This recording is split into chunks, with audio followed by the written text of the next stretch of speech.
Mr. President, Honorable Secretary General, Excellencies, ladies and gentlemen, I feel honored today to represent my country at this forum of world leaders, where we have a chance to discuss problems that the world is facing. I want to talk about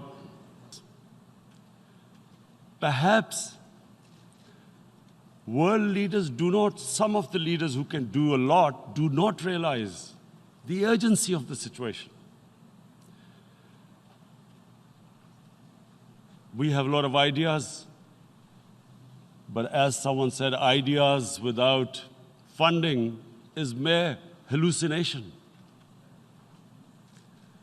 Pakistan, I'll give you start with my own country. Our country is amongst the top 10 nations in the world which are most affected by climate change. We depend upon our rivers. We are mainly an agricultural country. And 80% of the water in our rivers comes from our glaciers. The glaciers, not just on the Pakistani side, even India. The 80% of the water in Ganges and the Indian rivers also comes from the glaciers, from the Himalayan glaciers, Karakoram, Hindu Kush. And these glaciers are melting at quite a rapid pace. We detected already 5,000 glacial lakes in our mountains. And if this keeps going, if nothing is done, we are scared that humans are facing a huge catastrophe. In my country, when my party came to power in the province of KP, we planted 1 billion trees in 5 years. Now we've set ourselves a target of 10 billion trees in Pakistan. Idea being to counter the effects of global warming. But one country cannot do anything. This has to be a combined effort of the world. My optimism comes from the fact that the Almighty has endowed humans with great powers. We can do anything, provided our survival instinct is stirred up. And this is really what I hope that the United Nations will take a lead in this. There must be more emphasis. Richer countries must be pushed.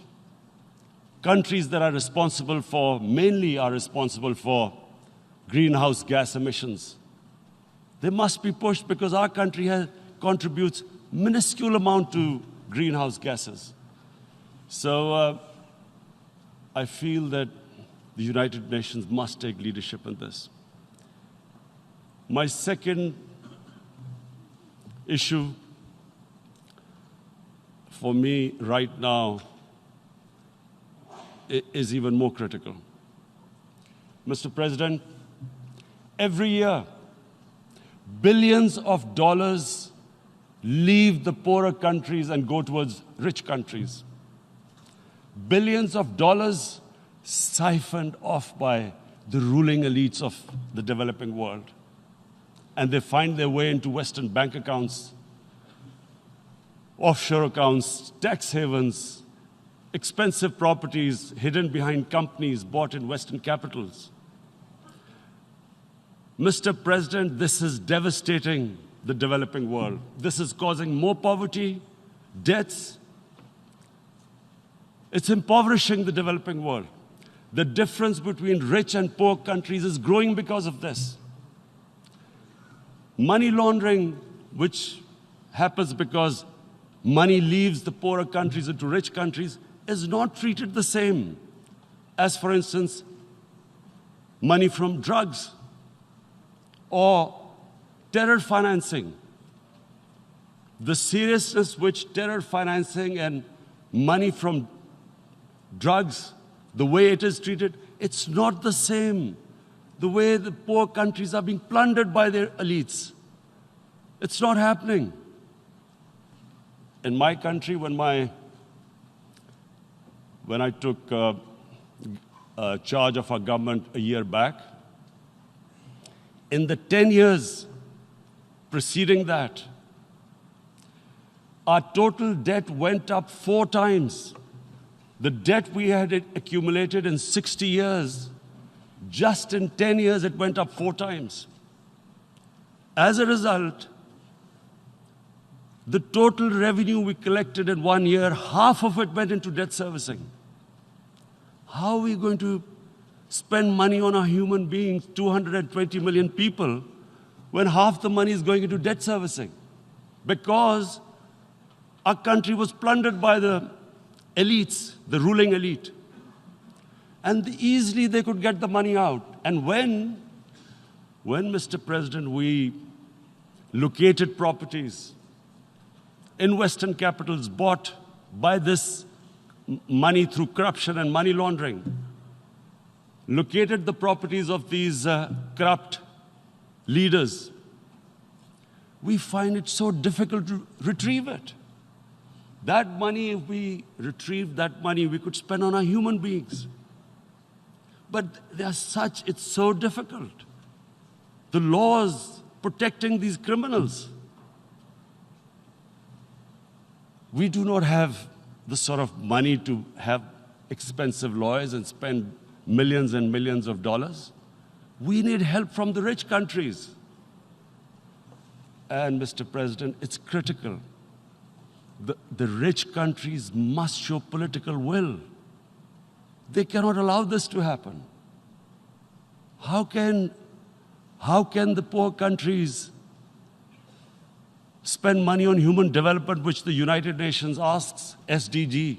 How are we going to do it when this money can easily leave our countries? So, unless the rich countries intend to build walls to stop economic refugees coming as we see right now, they must take action. They must take action now. Sadly used by leaders. This has been the main reason for this Islamophobia. And it has caused pain amongst Muslims. We in Muslim countries watch this Islamophobia traveling abroad, and it's getting worse. And may I just say, Mr. President, that in European countries, it is marginalizing Muslim communities. And we all know that marginalization leads to radicalization. Some of the people who ended up as militants in Syria and other places were from marginalized Muslim communities. And my point here is that we must address this issue. I'm sad to say that we Muslim leaders have not addressed this issue either.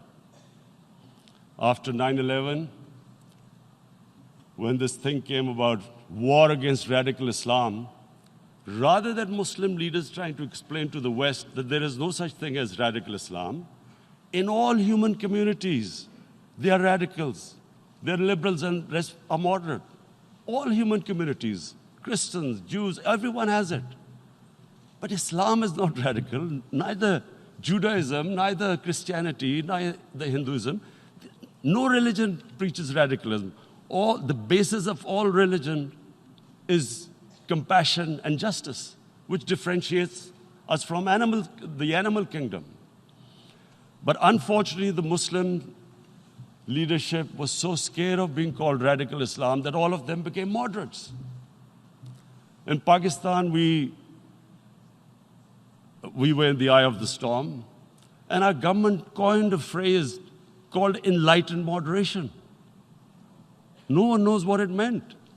But everyone started putting on Western suits that they were moderates, started speaking Even those who didn't know English would speak English because they were moderates. No one had a clue what it was. Because we, in the Muslim world, did not explain to the West that there is no such thing as radical Islam. One of the reasons why, after 9/11, Islam was supposed to be equated with terrorism was suicide attacks. Because the 9/11 bombers did a suicide attack, all sorts of theories came up that the Muslims are involved in suicide attacks because they will get virgin in heavens. Some came up with, what about women, suicide attackers? So this bizarre thing happened. No one explained. Suicide attacks and Islam were equated. No one did research that before 9/11, the majority of suicide attacks in the world were by Tamil Tigers, who were Hindus. No one blamed Hinduism, and quite rightly. What has Hinduism got to do with what desperate people were doing in Sri Lanka? So, number one, it showed there was a rule of law. No one was above law. And number two, that a Jewish citizen was an equal citizen. So, Mr. President, when a Muslim society is unjust to its minorities, it is going against the religion of Islam and our Prophet, peace be upon him. So, it is important to understand this. The Prophet lives in our hearts. When he's ridiculed, when he's insulted, it hurts. As we human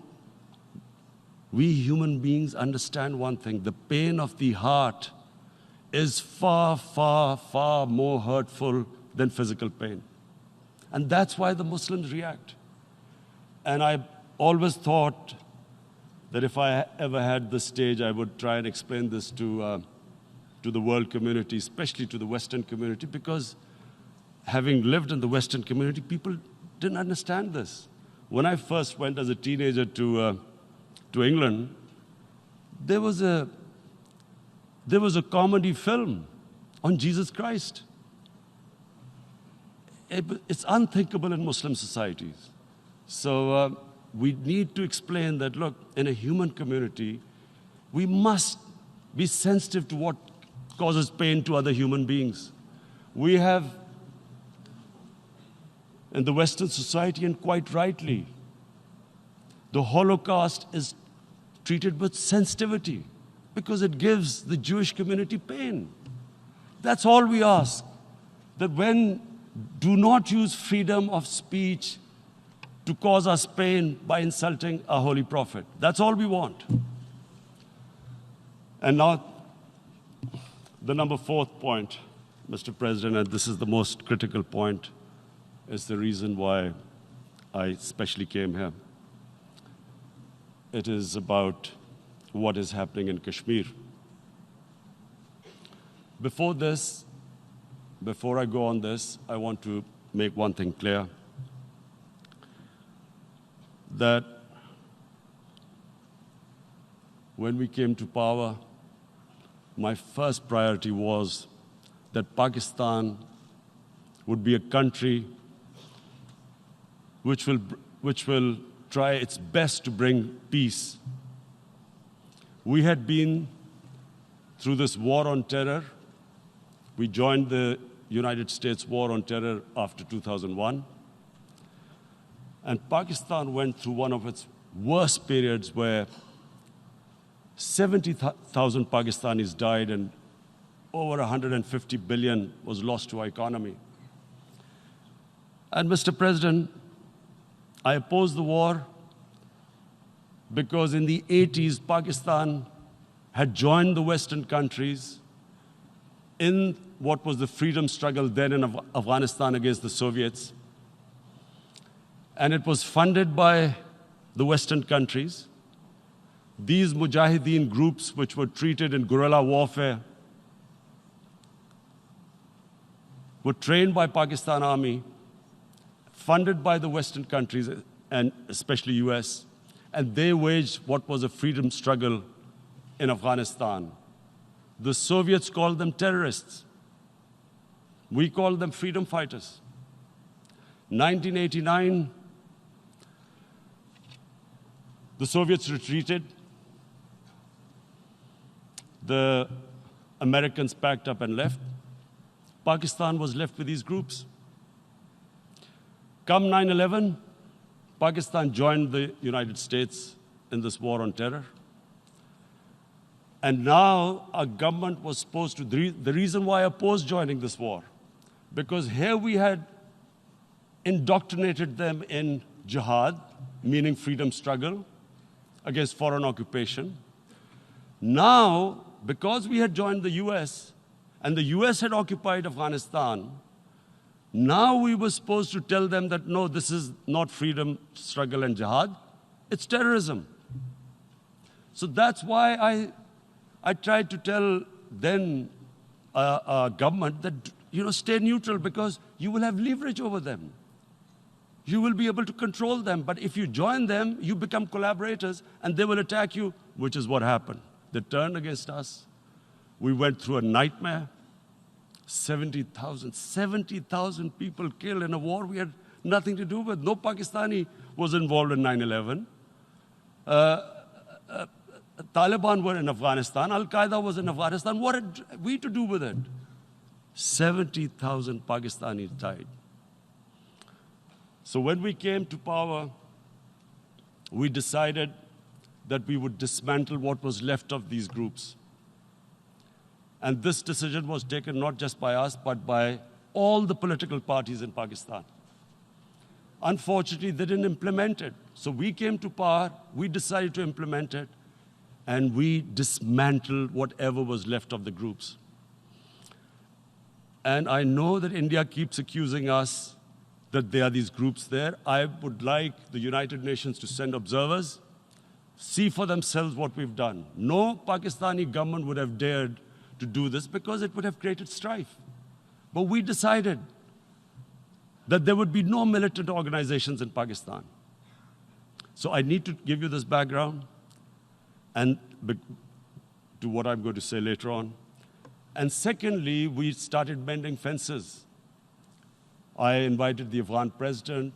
We developed a relationship with Afghanistan. We had problems with Iran. We mended fences there. And then India. Now let me just give you a little background about my relationship with India. Because of cricket, and cricket being it's a passion in the subcontinent, I had great following in India. I have friends in India, and I loved going to India. So immediately, when my party came to power, the first thing we did was to immediately reach out to India. And I spoke to President Modi, and I said, look, we have similar problems. Climate change, poverty. Let's get together. Let's resolve our differences through trade. Let's build a relationship on trust. Prime Minister Modi told me that, there were terrorist attacks from Pakistan. I said, we have problems with you. There are terrorist attacks which we know are instigated by India in Balochistan. We caught a spy, Kulbhushan Yadav, who admitted what the sabotage going on in Karachi and Balochistan. So we said, look, let's leave that behind. Let's move forward. Our main priority should be our people.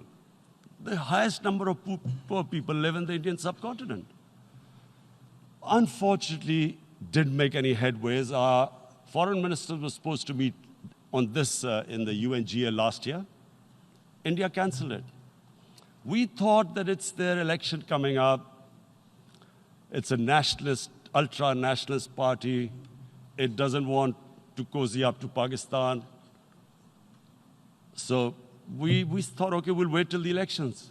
Meanwhile, a 20-year-old Kashmiri boy. So we thought, us politicians make all these statements to win elections. So, okay, after elections, we'll get back to our normal relationship.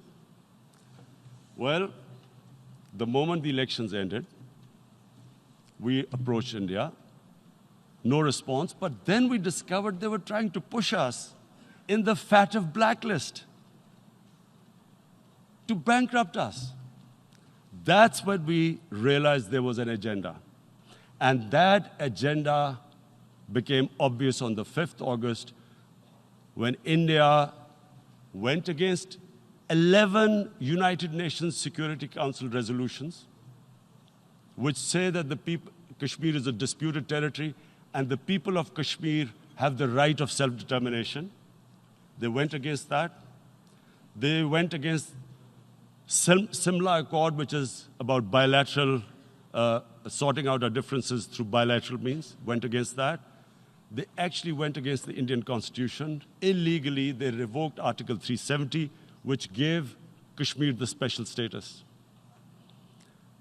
They got an extra 180,000 troops there. Total number of security forces in Kashmir now are 900,000. And they put 8 million people of Kashmir under curfew.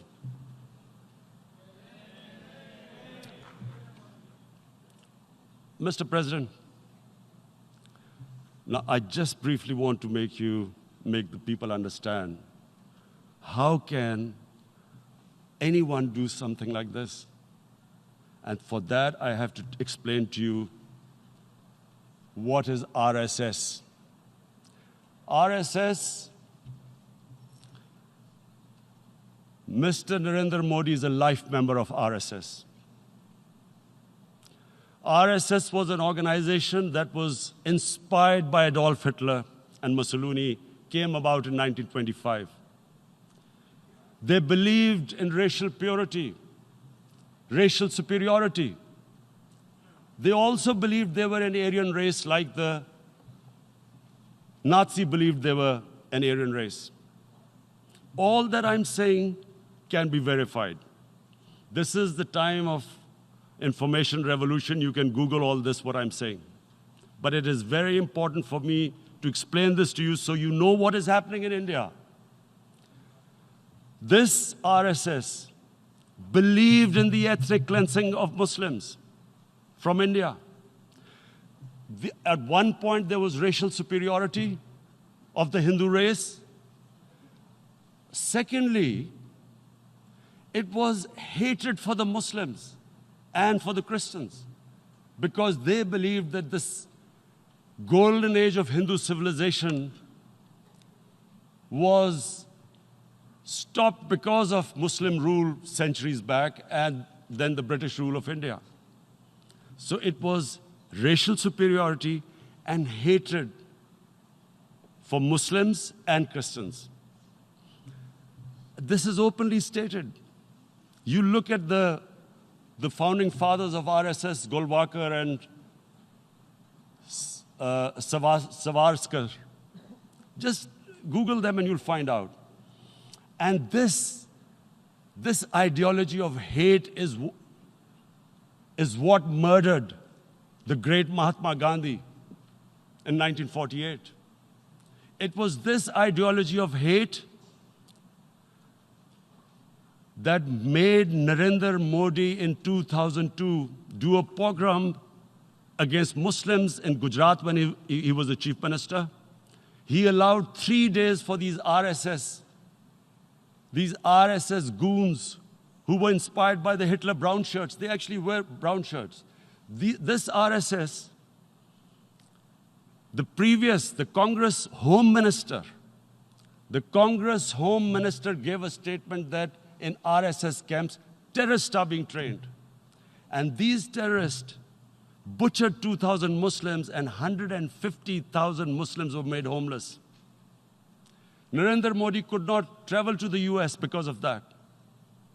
And I need to make you understand this background before I explain to you that what sort of a mindset would lay siege to 8 million people with 900,000 troops. Women, children, sick people, locked in as animals. In fact, of what I know of England, 8 million animals were locked in, the RSPCA would have made a lot of noise about it. These are human beings.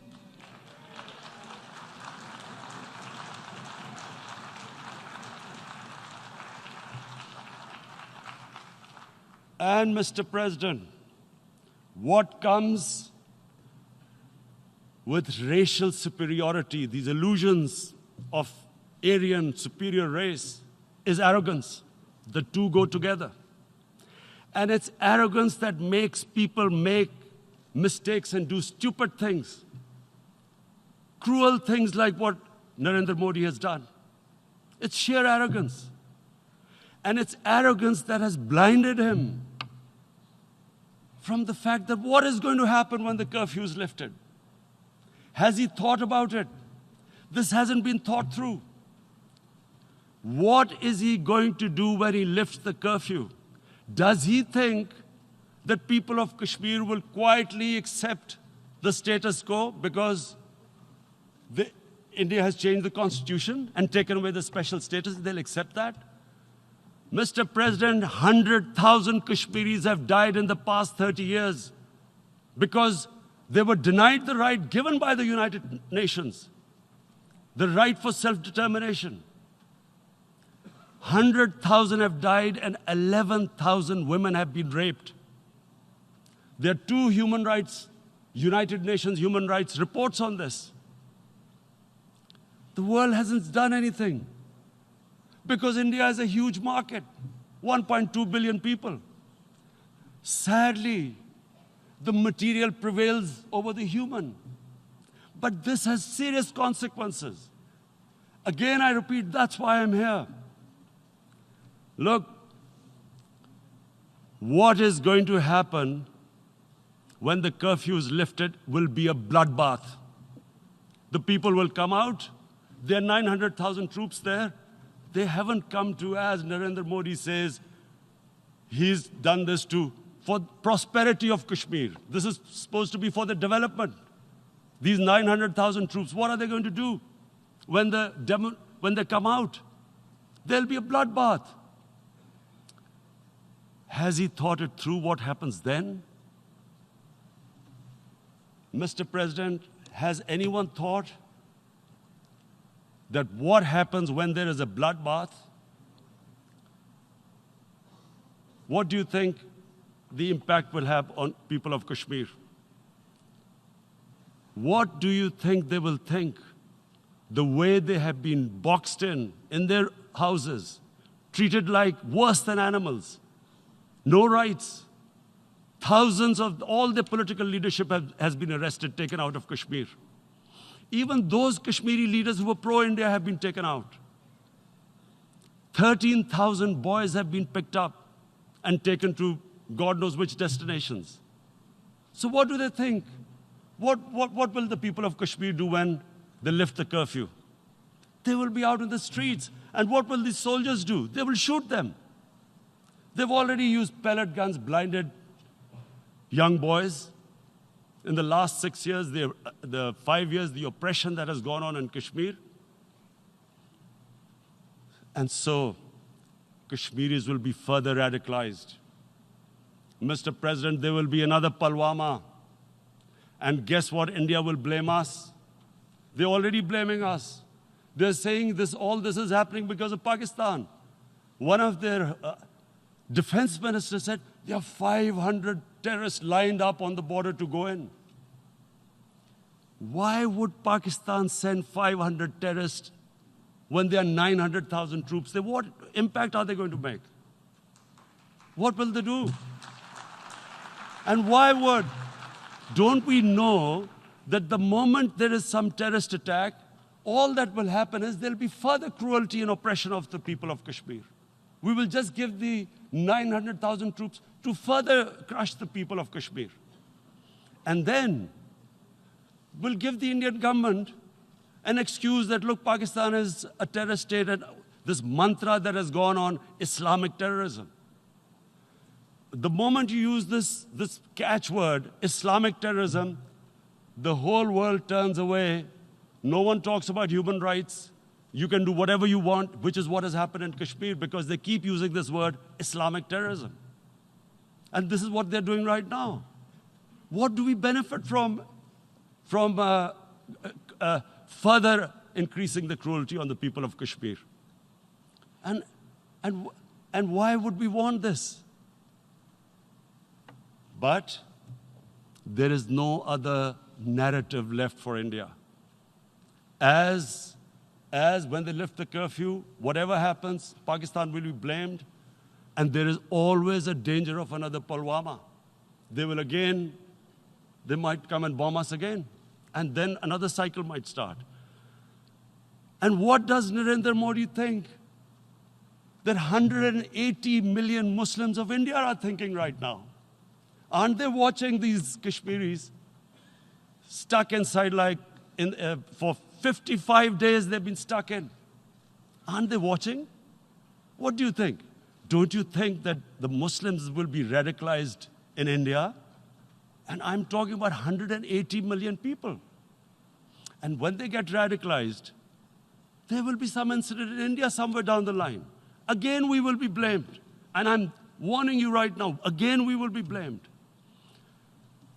And Mr. President, what about 1.3 billion Muslims who are watching this? And they know that it is only happening in Kashmir because they're Kashmiri Muslims. This is not happening to Kashmiri Hindus. They know that this is happening because of their religion. So what do you think they will be thinking? What do you think the Jewish community would think if there were, forget 8,000 Jews stuck like this? What do you think Europeans would think? What do we think? I mean, any human community, if their members are stuck like that, what do you think they will think? Are we a children of a lesser God? Is it not going to cause us pain? And then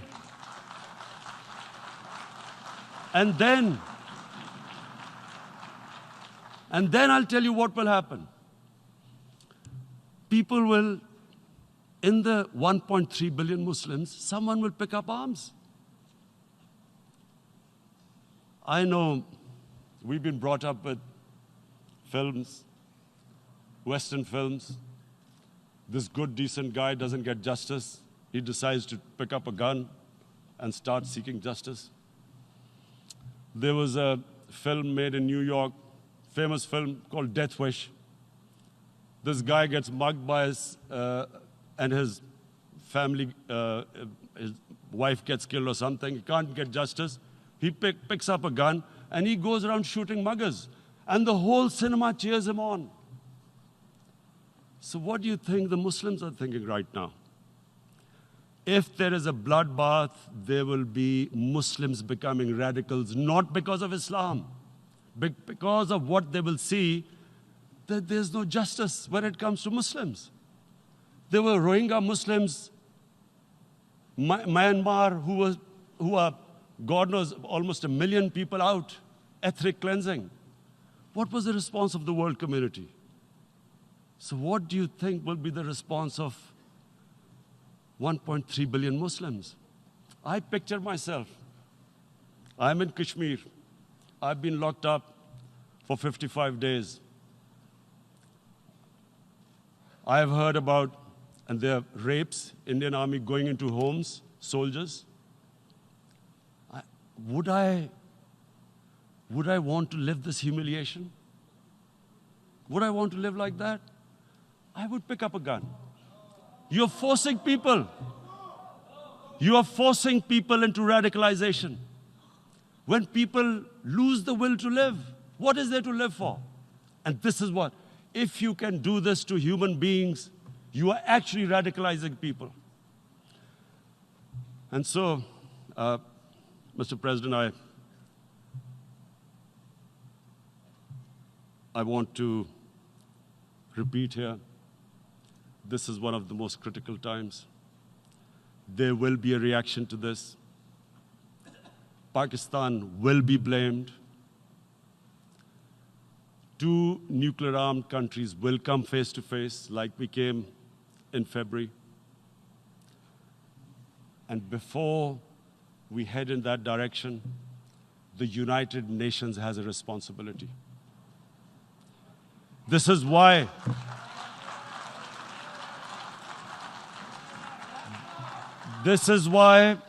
the United Nations came into being in 1945. You were supposed to stop this happening. I feel we are back to 1939, Munich. Czechoslovakia has been taken, annexed. What is the world community going to do? Is it going to appease a market of 1.2 billion, or is it going to stand up for justice and humanity?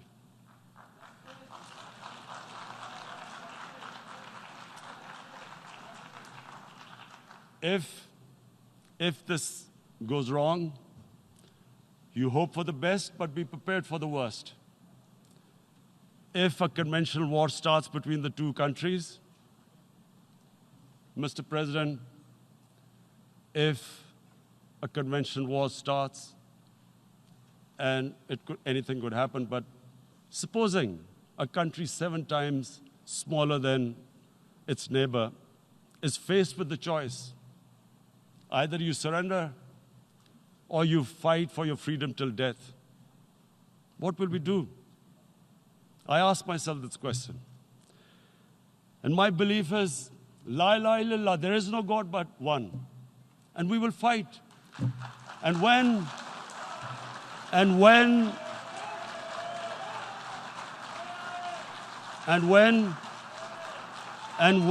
a nuclear-armed country fights to the end, it will have consequences far beyond the borders. It will have consequences for the world, which is why I repeat I'm here. Because I'm warning you, it's not a threat. It's a fair worry that where are we headed? And I've come here to tell the UN, you've got to, this is a test for the United Nations. You are the one who guaranteed the people of Kashmir the right of self-determination. They are suffering because of that. And this is the time. This is the time not to appease like in 1939 appeasement took place. This is the time to take action. And number one action must be that India must lift this inhuman curfew, which has lasted for 55 days. It must free all political prisoners, and especially those 13,000 boys that have been picked up. Parents don't know where they've disappeared. And then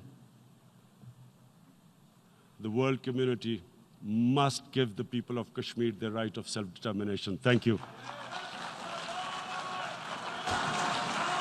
En nombre de la Asamblea General agradezco.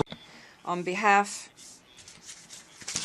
of the General Assembly, I would like to thank His Excellency, the Prime Minister of Pakistan, and I ask protocol to escort His Excellency.